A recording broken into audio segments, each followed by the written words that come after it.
décisions des chefs de gouvernement, mais ça nous dépasse un petit peu et on suit de près bien sûr, mais l'essentiel c'est de mobiliser un maximum de citoyens, donc d'individus dans leur quotidien pour faire passer des idées et des gestes qui soient le plus naturels possible au bout d'un moment, que devienne une habitude si vous voulez. Ça concerne les déchets, la façon d'acheter est très importante aussi, des produits qui ne sont pas polluants, très peu d'emballage, éventuellement laisser les emballages sur place, pourquoi pas, ça se fait aussi en métropole, il y a des grands bacs qui sont mis à disposition, on remet les emballages, le surplus d'emballage dont on n'a pas besoin, puisque ça... à La Réunion, les grands non, pas encore, on aimerait bien que ça se fasse à La Réunion, effectivement.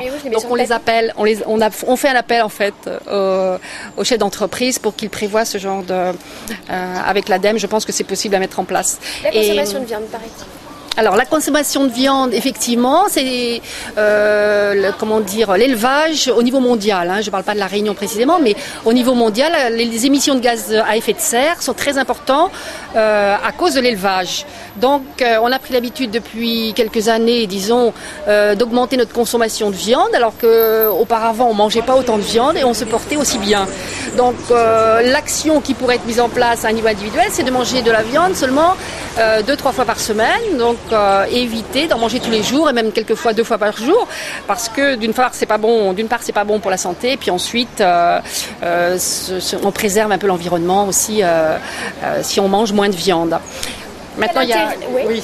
Quel intérêt de filtrer l'eau du robinet? Par exemple, voilà, c'est ce que je voulais parler aussi de ça.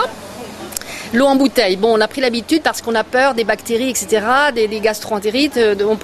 Beaucoup de gens achètent de l'eau du robinet qui coûte quand même, il faut le savoir, l'eau en bouteille, l'eau en bouteille, donc qui coûte quand même 600 fois plus cher que l'eau du robinet.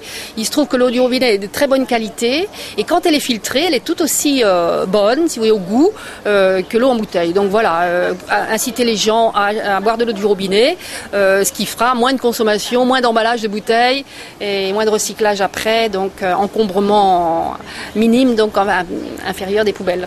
On importe beaucoup de bois tropicaux ici, c'est devenu à la mode d'avoir du bois tropical et en fait il n'y a pas de réglementation précise qui fait que les gens achètent facilement et on importe facilement, n'importe qui peut importer du bois, alors qu'en fait on demande à ce qu'il y ait une réglementation européenne sur les bois tropicaux parce que la déforestation c'est un gros problème pour les gaz à effet de serre.